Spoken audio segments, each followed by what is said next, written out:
Hi everybody, Captain Al speaking with your training tips designed to help make you a better, more knowledgeable flight simmer, pilot, or aviation enthusiast.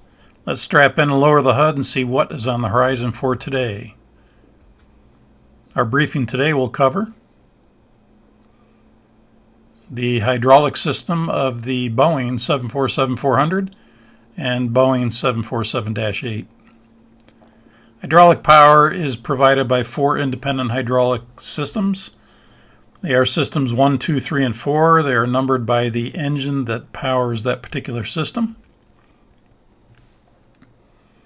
The hydraulic systems power the primary flight controls, the autopilot servos for the left, center, and right autopilots, all the spoiler panels, 6 on each wing, 12 total, 2 stabilizer trim control modules, the elevator field system, the landing gear, which consists of the nose and body gear, and the wing gear, landing gear actuation, the trailing edge flaps, of which there are inboard and outboard trailing edge flaps, and the brake system, of which there are normal and alternate brakes.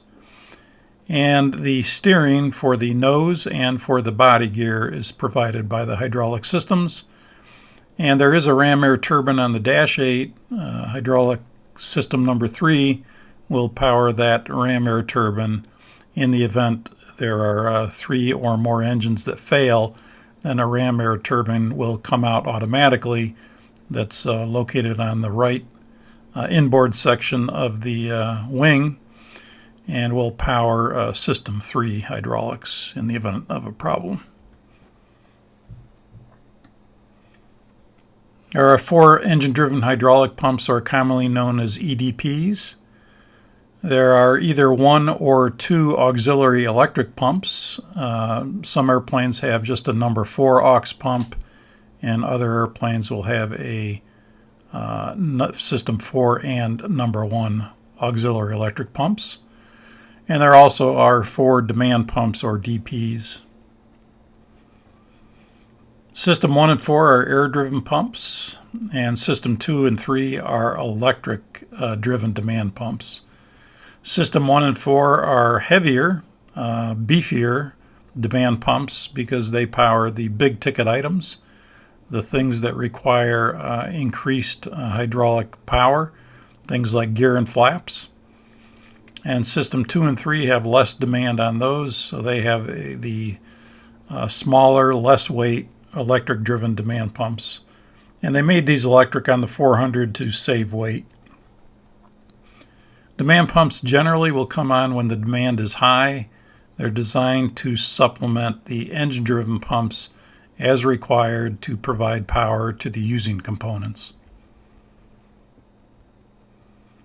Hydraulic quantities can be found either on the hydraulic synoptic or the status page.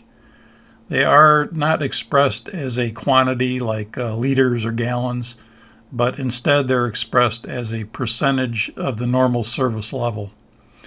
The normal service level would be kind of like an oil tank that there's a line on it that says fill me to here, and that would be the normal quantity that you'd fill it to.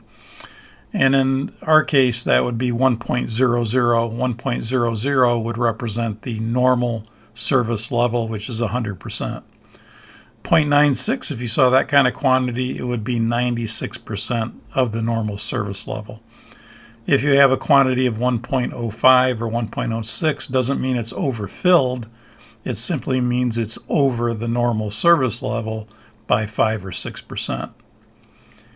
If you have a little magenta RF or a little magenta low after a number, it's going to indicate it either needs servicing via refill or that the quantity is low in the case of low.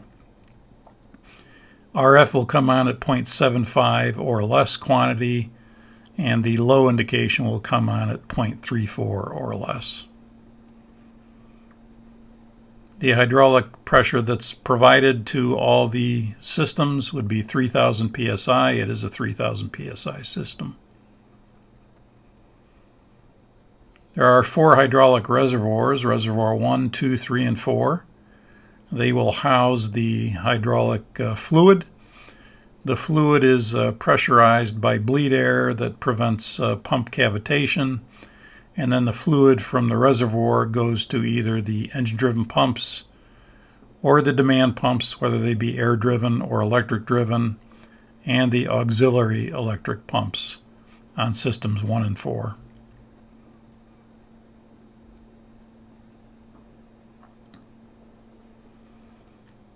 There are hydraulic components that are powered by the hydraulic systems. In the case of thrust reverser 1, 2, 3, and 4, they are powered by hydraulics on the 747-400 that have Pratt & Whitney engines. Anything that is GE, whether it be the 400 or the Dash 8, is going to be powered by pneumatics as far as the thrust reverser sleeves go. But on the Pratt & Whitney engines, those thrust reverser sleeves are going to be powered by hydraulics. Hydraulic system number 1 powers the center autopilot servo, system 2 powers the right autopilot servo, and system 3 powers the left autopilot servo. The acronym for that would be CRL, or CURL. CURL would stand for center, right, and left, which corresponds with hydraulic systems 1, 2, and 3. The nose gear steering and the nose gear actuation, the actual up and down of the nose gear, is powered by system number 1.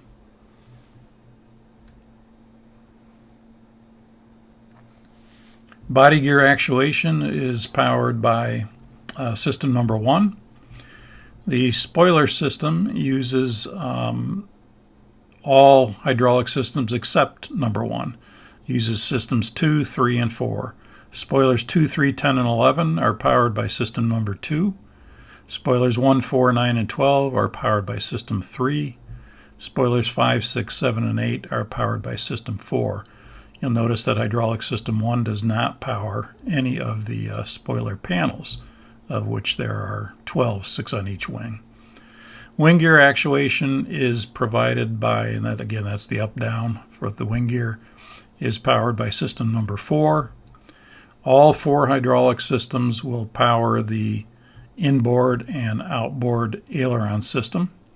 Stabilizer trim modules are powered by system 2 and 3.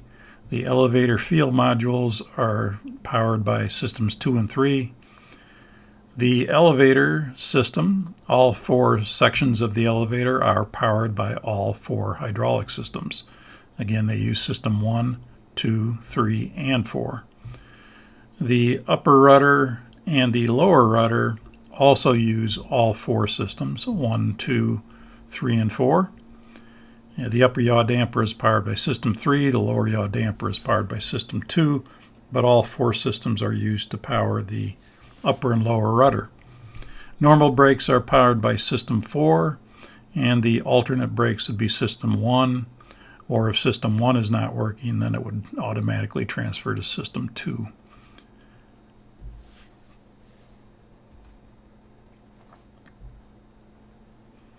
On the hydraulic Synoptic, there would be a representation of the hydraulic system. It'll have just like on the status page, it will list the quantity, the pressure, and the temperature of systems 1, 2, 3, and 4.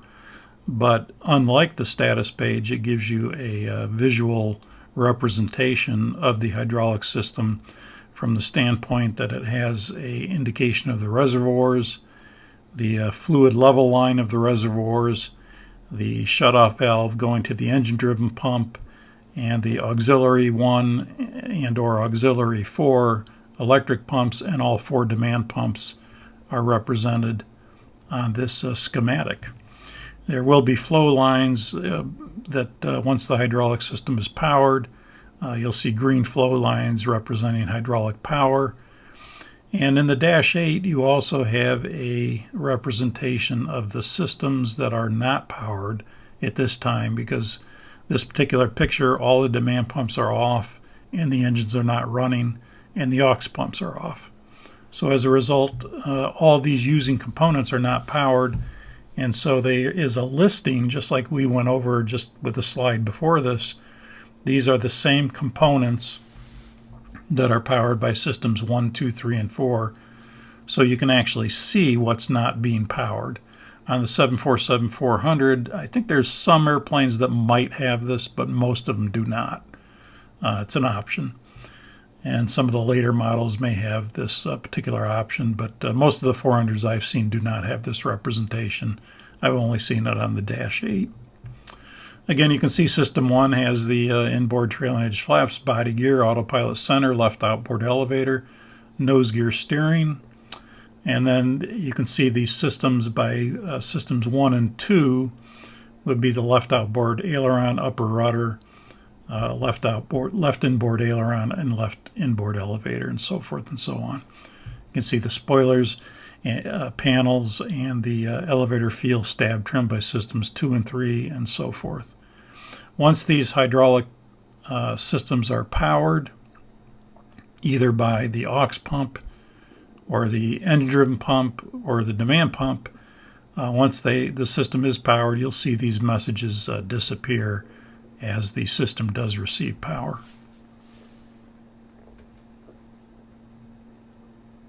The hydraulic overhead panel on the 747-400 and the Dash 8 look pretty much identical. Again, you may or may not see that aux position on number 1. On the 747-8, it is standard, so you will see it.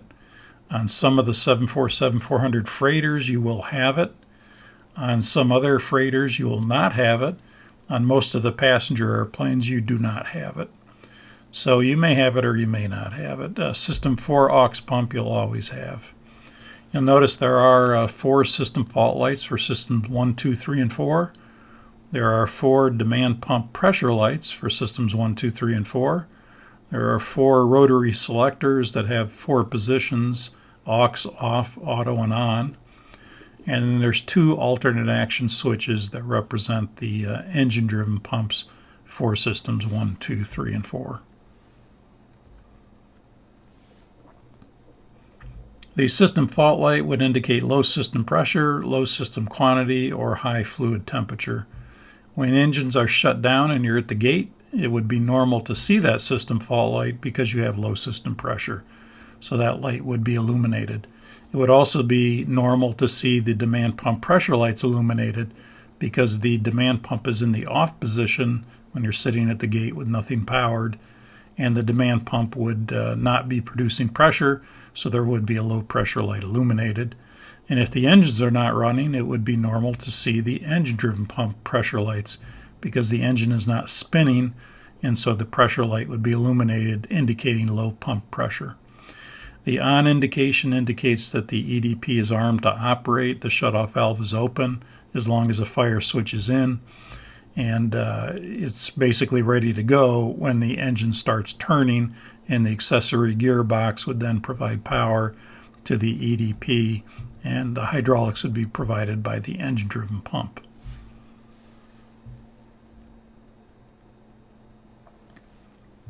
The pressure light could come on for a number of reasons. If the demand pump is off, the pressure light's illuminated. That's self-explanatory because the pump is not producing pressure at that time. If you go to the aux position on number 1 or number 4, the demand pump is inhibited from running, so the pressure light would be illuminated in that case. If you put the switch in auto and the pump is called upon to operate, but it can't operate because it has a problem, then the pressure light would illuminate.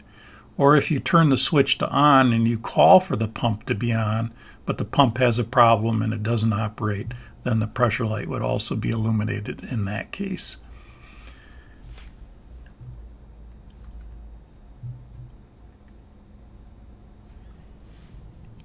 The normal position in flight is going to be for all 4 switches to be in the auto position, and the auto position provides for automatic demand pump operation to supplement the engine-driven pump when the demand is high. Some of the situations that could cause a demand pump to operate would be for Systems 1 and 4. It would be when the flaps are in transit on the ground. System 1 and 4 hydraulics will demand pumps will automatically come on to supplement the engine-driven pump to drive the flaps to their position on the ground. When they reach the selected position, the demand pumps will turn off. In flight, anytime the trailing edge flaps are extended for Systems 1 and 4, the demand pump will operate continuously in flight as long as the flaps are out beyond the 1 position. And if the switches are in auto and you bring a fuel control switch to cutoff, that would cause a demand pump to automatically operate when it's in the auto position. Or if you were to take an engine fire switch and pull it, that would cause the EDP to depressurize, the shutoff valve to close, and that would cause the demand pump to come on automatically. So those are some of the cases where the auto position, the pump is going to operate automatically. Of course, it'll supplement things like when you bring the gear up and down. It's going to come on in order to supplement the EDP for some of these big ticket items to assist in keeping that 3,000 psi of hydraulic pressure on the using components. And of course, the EDPs again are always on. And once the engine starts developing power, the accessory gearbox starts turning, and the pressure light would then extinguish as the EDP comes to life and provides hydraulic power to the using system. Here's a look outside the airplane. You can see that the inboard trailing edge flaps are powered by System 1 in blue. The outboard trailing edge flaps are powered by System 4 in blue. The spoiler system on the right wing would look identical to the spoiler system on the left wing. Starting from right to left, you'd have System 3, 2, 2, 3, and 4, 4. The inboards are System 4, and the other outboard spoilers would be System 3, 2, and 3. So it goes 3, 2, 2, 3, 4, 4, and on the other side it'd be 4, 4, 3, 2, 2, 3. Notice again, System 1 is not used for the spoiler system. For the inboard ailerons on the right side, it'd be Systems 2 and 4 that power the inboard aileron, System 3 and 4 for the outboard aileron on the right wing. On the left wing, it would be Systems 1 and 3 for the inboard aileron on the left wing, and Systems 1 and 2 for the outboard aileron on the left wing. So again, just notice that all 4 hydraulic systems, 1, 2, 3, and 4, are used for the inboard and the outboard spoilers. So, or the inboard and outboard aileron. So that a loss of any 1, 2, or 3 systems isn't going to cause a loss of the whole system.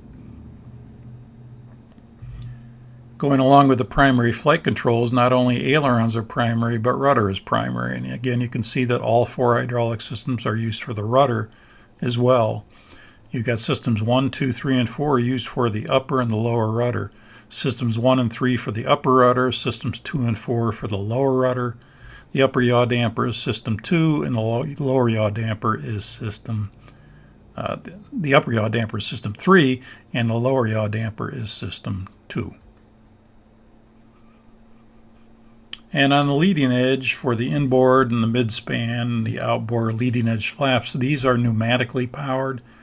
So when you do on the Dash 8, when you go to flaps 1, all 3 sections will come out automatically at the same time when you go to System 1. But if you're in the 400, then the inboard and the midspan are going to come out when you go to when you go to flaps 1. And when you go to flaps 5, the outboard section of the leading edge flaps will come out when you go to flaps 5. On the Dash 8, a little bit different. They all come out at the same time, but they all are powered by pneumatics. Also, the GE engines, whether it be 400 or Dash 8, are going to be powered pneumatically for the reverser sleeve, whereas in the 400, for any airplane that has Pratt engines, those would be hydraulically powered, not pneumatically powered.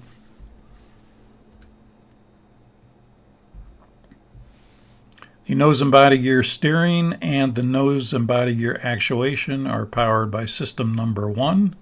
So the actual steering component of the nose and the body is number 1, and when you lower and raise the gear, it's provided also by System 1. System 4 would power the wing gear. The wing gear, of course, are not steerable. The body gear is steerable. When the nose gear is turned more than 20 degrees, then that would tell the body gear to steer in the opposite direction of the nose gear. You see the nose gear right now is cocked off to the left, but the body gear is cocked off to the right to help with the radius of turn and to prevent any kind of nose scrubbing. And of course, normally the system is armed at 15 knots and decreasing. The system is armed and is disarmed at 20 knots and increasing, that the body gear steering would operate when the nose gear is more than 20 degrees cocked off right or left. Again, along with the primary flight controls, here you have the elevators, again powered by all 4 hydraulic systems. So the elevator and the rudders and the ailerons are powered by all 4 hydraulic systems.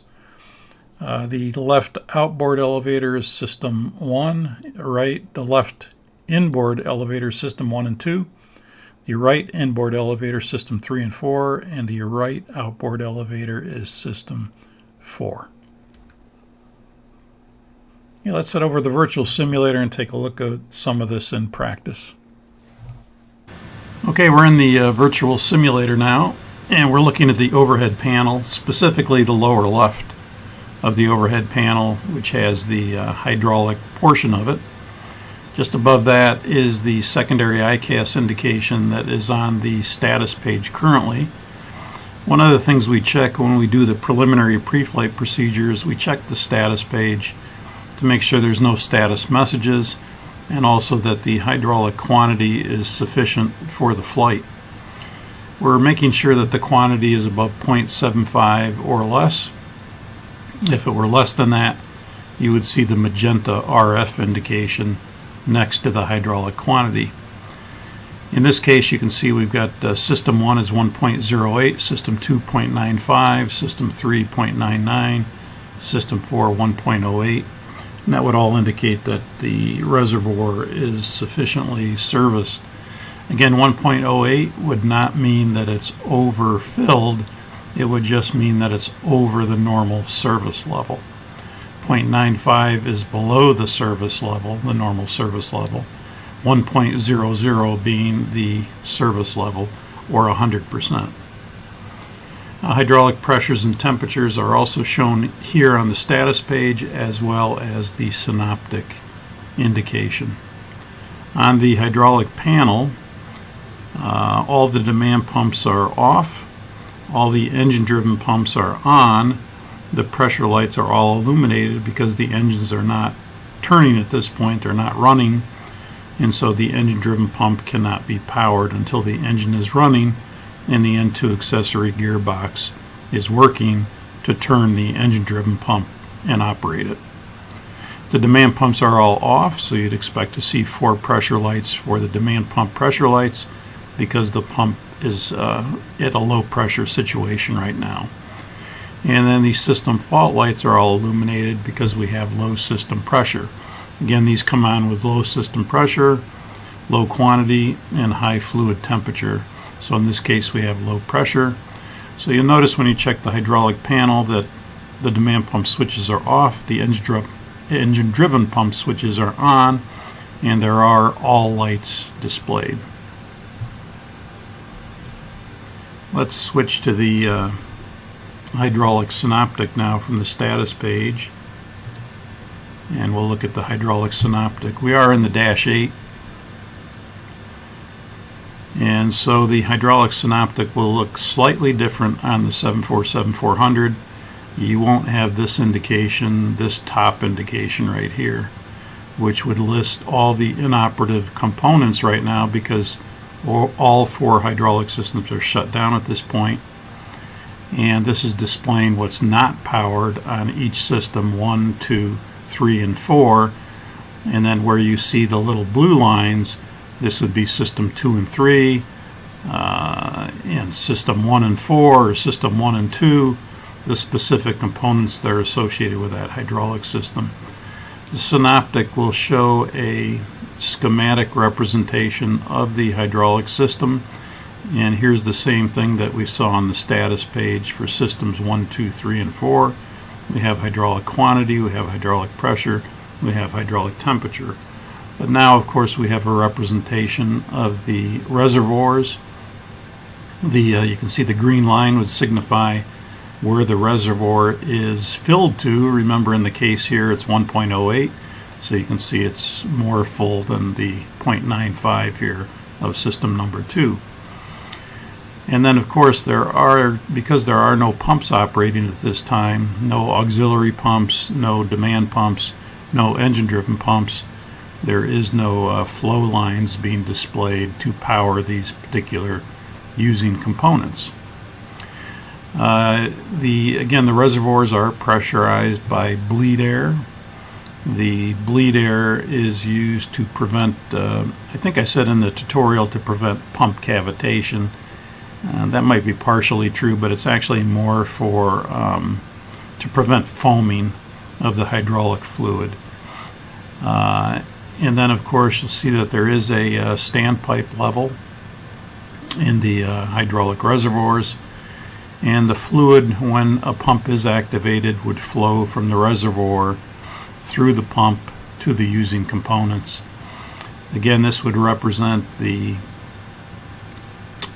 demand pump for number 1, which is an air-driven pump.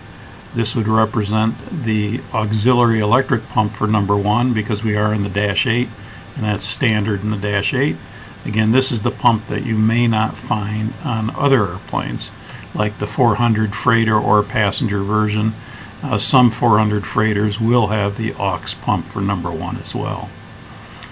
This is showing the aux pump. This is showing the engine-driven pump. You'll notice that the fluid will flow through a shutoff valve through the engine-driven pump to power the using systems. System 2 will have a engine-driven pump. As you can see here, it's off, so it's amber. The shutoff valve is open. You'll notice that if we did come up and pull the fire handle for the fire switch for System 2, you'll notice that the shutoff valve will close when we do that, and that would depressurize the engine-driven pump, and that would cause the demand pump to automatically operate if it was an auto, which it's not right now. We'll go ahead and push that back in, and you'll notice the shutoff valve will open up. Now that's also going to trip the field as well, so we'd have to kind of reset the field, which is actually just beyond here. That was number 2, so we'll go ahead and take the generator control switch off and then back on, and that'll reset the field as well. We could check that on the overhead maintenance panel to make sure that light's out. And you'll notice number 2 also has the demand pump. The demand pump is an electric pump in number 2 and in number 3. And in number 4, the demand pump will be an air-driven pump, as it is in number 1. Number 3 will also have besides the demand pump, it will have the engine-driven pump, and of course on the Dash 8 it will have the ram air turbine, which when the ram air turbine is activated with the loss of 3 or more engines, then the RAT will deploy and allow that System 3 hydraulics to be powered by the ram air turbine, which is just a motor pump assembly. It's like a little propeller with a little hub on it. It spins, and it would then provide the power via the pump to supply hydraulic System 3 in the event of a problem of 3 or more engines, and give us some flight controls. Otherwise, there would be no manual reversion, and you would not have any flight controls active if you lost all 4 engines. System 4, you have an aux electric pump, you have an engine-driven pump, and you have the demand pump. And again, all the using components up here. Prior to start, we would go ahead and bring on, as part of our before start procedure, we would go ahead and bring on the aux pump number 4, and then number 1, 2, and 3 would go to auto. Or in the case of the Dash 8, because you have an aux pump on number 1, number 4 would go to aux, number 1 would go to aux, and number 2 and 3 would go to auto. And then we'd go ahead and turn the fuel pumps on, and the rest of the flow, turning 2 packs off, bringing the beacon on, and so forth and so on. You can check out my video on flow patterns, or the flight deck preparation for more detail on setting up the flight deck. So let's assume we are going to start, since the engines are not running at this point. We'll go ahead and bring number 4 to the aux position, and you'll notice when we do that that now we get green flow lines through the auxiliary electric hydraulic pump number 1. That is powering the using components on the number 4 system, and notice they all went away now because they are powered at this point from that aux pump. The aux pump is primarily for ground purposes only, because again we power things like the normal brakes when we go to the aux position. Let's go ahead and bring number 4 to aux as well, and again we'll notice that the flow commences from the reservoir through the auxiliary 1 hydraulic pump, and then powers the number 1 using systems, and so they all go blank at this point. And then we would go ahead and turn on systems 2 and 3 to the auto position, and of course when you bring it to auto, since the engine driven pump is not operating, that's going to cause the demand pump to operate to give us hydraulic pressure to these using components. Again, you can see what's left in 2 and 3, and that powers both 2 and 3, which is elevator feel and stab trim. We do turn these on when we want to trim. So part of the before start procedure would be for the captain to set the trim, and that's one of the only things he does at that point. The FO does everything else, and this is the reason we bring on systems 2 and 3 at this point as well. So we'll go ahead and bring on system 2 to auto, and again you'll notice that the valve opens. The flow is from the reservoir through the demand pump, which in this case is an electric pump, and powering the using components of number 2. And of course it is called upon to operate because the engine driven pump pressure is low, and as a result it will come on when we go to auto. Same thing here. If we bring number 3 to auto, then what's going to happen is the reservoir will provide pressure through the demand pump, which is electric, powering the number 3 using components, and now you can see all the using components are powered, so there's no indication of any of those using components being illuminated now. You'll also notice that because 2 and 3 demand pumps are called upon to operate because the engine-driven pumps are not operating, and the pressure light and the system fault light both went away at that point. Notice the pressure light is still illuminated in system 1 and in system 4, because whenever we're in aux, the demand pump is inhibited from coming on at that point, and so the pressure light would still remain illuminated. The hydraulic power is coming from the aux pump and not from the demand pump, and the demand pump is inhibited at this point, so the pressure lights are illuminated. Notice also the engine-driven pump switches are still all on. The pressure lights are all still illuminated because the engine is not turning. So now we're going to go ahead and start the engines, and we'll go ahead and we're pretty much all set up for engine start here, so we'll go ahead and start 3 and 4. Let's turn the packs off, 2 packs off, and then we'll go ahead and start 3 and 4. In the Dash 8, it is a full-time auto start system. There is no manual start. And we'll go ahead and start 3 and 4 and watch the hydraulic Synoptic as we do this. We'll go back to the hydraulic panel, and we can see if we go down here that the engine is starting. We could go to engine here as well, get out of the Synoptic for a minute, and we can see the engine is auto starting. When it reaches the idle target indicator, then the engine can sustain itself at idle at that point, and the auto start will turn green. And we'll talk more about that when we do a little segment on starting. So engines look like they're starting normally, so we'll go back to hydraulics. And we'll go up to the hydraulic panel and watch number 4 and watch number 1 as the engines, well, actually not 1 yet, but 3 and 4. We started engines 3 and 4, so we'll watch as the engine comes up to speed. And you can see now that the engine-driven pump is now powered. The fluid, the hydraulic reservoir fluid, is going through the shutoff valve, through the EDP to power the components. And notice that the aux pump number 1 was shut off automatically. And notice also that the demand pump is not running at this point, since the demand pump is inhibited from running because we're still in aux.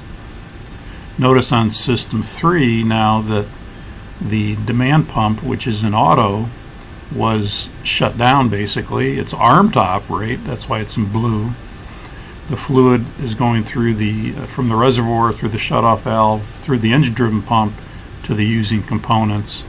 And so now we have both 3 and 4 engines running, and we still have engine 2 not running. So you can see the EDP is off. The demand pump is still supplying pressure. The aux number 1 pump is still providing pressure here until we start engines number 1 and 2. So let's go ahead and start engines number 1 and 2. And we'll go down and start engines number 1 and 2. And we'll just make sure that it's starting. We got the packs off, 2 packs off, and we have auto start, and the engine is starting normally. So we'll go back to hydraulics so we can watch it.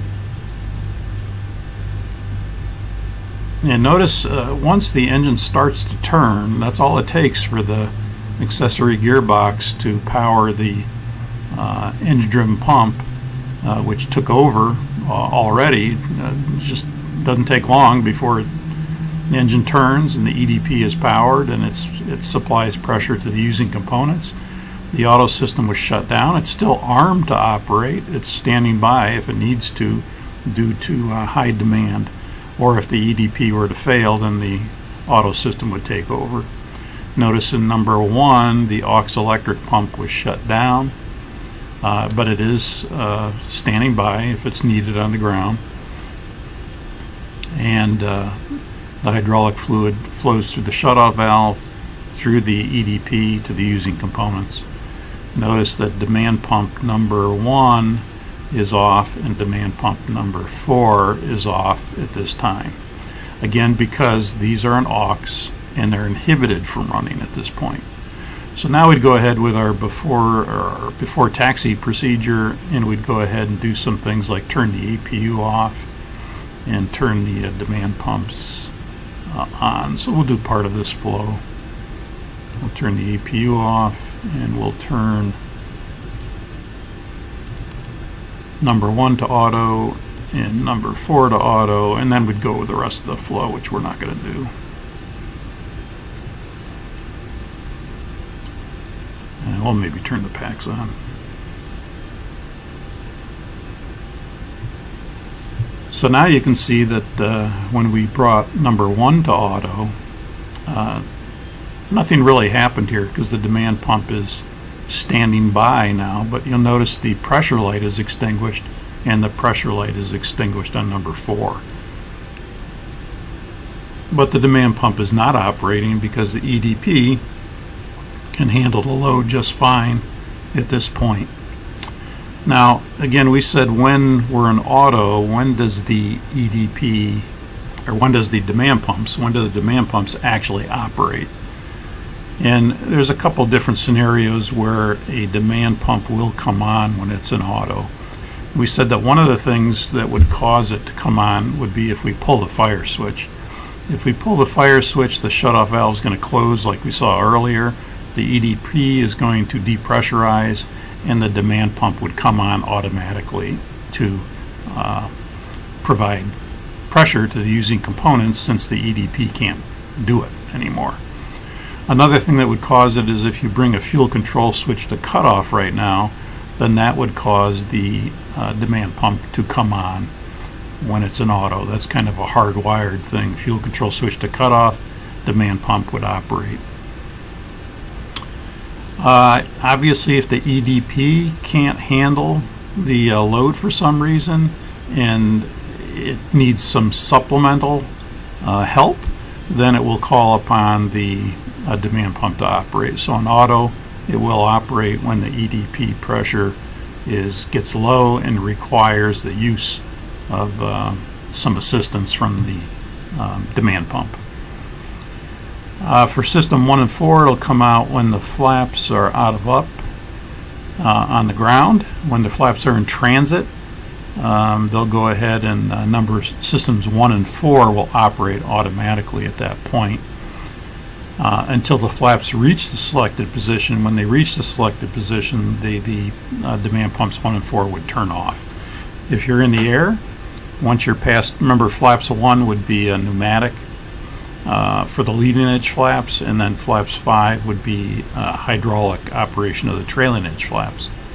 So once you're beyond flaps 1, systems 1 and 4 in the air will automatically operate the demand pump, and then they will stay on continuously as long as the flaps are out. Even when they reach the selected position, they're going to stay on to supplement the engine-driven pump in assisting with things like flaps and gear, which are the kind of high draw items on system 1 and 4. So let's see an example of that. If we extend the flaps now to 10, and I'm going to go ahead and do that now. So there's flaps 1, 5, 10. Now watch systems 1 and 4. Right now the leading edges are coming out, so you're not seeing anything, but once the leading edge flaps are out and the flaps get beyond 1, then the trailing edge flaps are going to start to come out, and that's when you see the green line here. Notice there that now the demand pump is operating to supplement the engine-driven pump because the trailing edge flaps are moving at this point. Same thing with system 4. The demand pump is now operating because system 4 again powers the outboard trailing edge flaps, and system 1 powers the inboard trailing edge flaps. And when they reach the flap 10 position, let's go see when that is, they'll turn off and see just reached 10, and they just went back to auto because they're only used in transit on the ground. If we were in the air, these would stay on continuously. Once the flaps are beyond the 1 position, you would see these come on in auto, and they would stay on for the remainder of the flight as long as the flaps were out. Before we leave the hydraulics, let's look at a couple of those other things that would cause a demand pump to operate and see if they're accurate in the PMDG model. And I'm not sure if they are or not, but let's go ahead and shut down number 1. If we bring the fuel control switch to cutoff, we should see this demand pump come on automatically to supply power to hydraulic system 1. So let's go ahead and turn off 1, and we should see that operate. And so that's accurate. That just came on. We shut down engine number 1. It'll take some time, but we can expect to see this engine pump as it spools down and the engine spools down. It'll get to the point where the accessory gearbox slows down, and then the EDP will not be supplying power anymore. So we'll see that this green flow line disappear as the engine spools down. Let's see if it's going to do that. There it goes. So you can see now that demand pump number 1 is taken over because the fuel control switch is in cutoff. Let's go up to the fire switch, and we'll pull the number 2 fire switch. And we should see this shutoff valve close. The EDP will depressurize, and the demand pump will automatically come on if you were to pull a fire switch. So let's do that. Now you'll notice when I try to pull a fire switch that right now with the fuel control switch in run, the fire switch is locked. If we go to cutoff, then that would unlock the fire switch, and then we could pull it. So there, we just pulled it. The shutoff valve closes. The engine-driven pump is depressurized, and the demand pump starts. By the way, it took me a little while to figure this out. I'll probably edit it out here, but you have to actually hit the screw here to unlock the engine 2 fire switch. Actually, switch is the terminology rather than handle, even though it is a handle. But in the 400 and the Dash 8, we call it an engine fire switch. You can see that because the fuel control switches are in the run position, the fire switches are locked. And so if you had a fire, that would automatically unlock the fire switch. But if the engine were running and there's no fire, you would have to use the override switch, which is underneath this fire switch, to push the button and then pull the handle. And as a result, you can't really do that because it's underneath here and I can't locate it. But what PMDG has done, and I didn't realize this until I started playing with it, they've actually put it here on the little screws. So you can come over here and say, okay, unlock the engine 1 fire handle, or engine 2, or engine 3, or engine 4. And then you could unlock it, and then you can go ahead and pull it. That's what I did to depressurize that. Okay, so to complete the hydraulic system discussion, we'll say we're taxiing in. We'll go ahead and retract the flaps. Again, when we retract the flaps, you'll notice that the demand pumps 1 and 4 do come on again while they're in transit. And when they are when all the trailing edge flaps are up, then the demand pumps will turn off again. We've started the EPU. We'll go ahead and look at that and see if it's started. Yes, it is started, so we'll go ahead and assume we're at the gate. We select APU1, APU2. We'll give the flaps a chance to come up.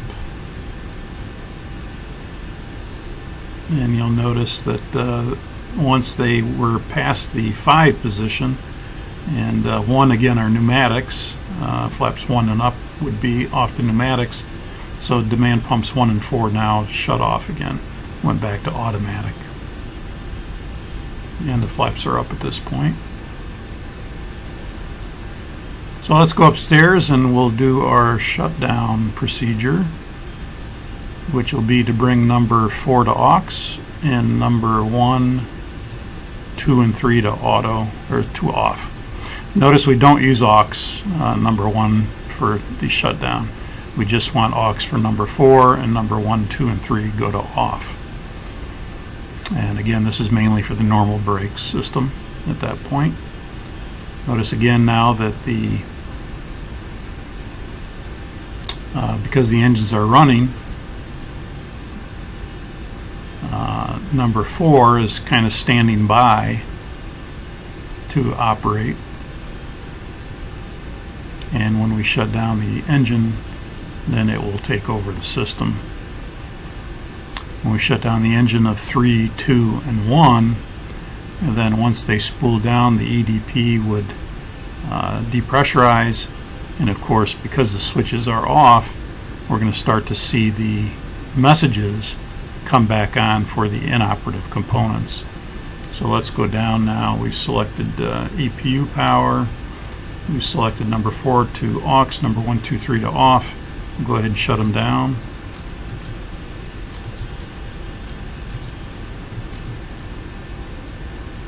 And we'll go back upstairs and watch the hydraulic system. You'll start to see these pressures decrease.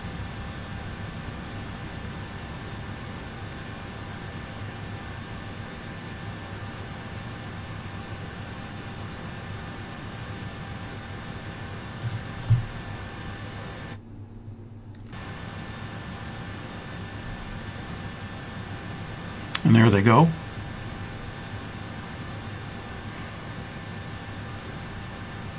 So you can see now that the engine is spooled down sufficiently enough where the EDP cannot operate anymore. Notice number 4 aux electric pump is taken over here, primarily again for the normal brakes. And because these demand pumps are off, number 1, 2, and 3, and the engine-driven pump is not powered anymore, here comes all the messages for the systems that are not powered now. But number 4 still is powered through aux number 4. And then, of course, when the chocks are in and we get the signal the chocks are in, normally the first officer would come up here and turn the number 4 demand pump to off, and that would depressurize the number 4 hydraulic system, as you see here. And then as it spools down, you'll see the messages for the using components that are inoperative now because they're not getting hydraulic power. And then, of course, that's the position that we leave the hydraulic panel in as we do the rest of our flow pattern.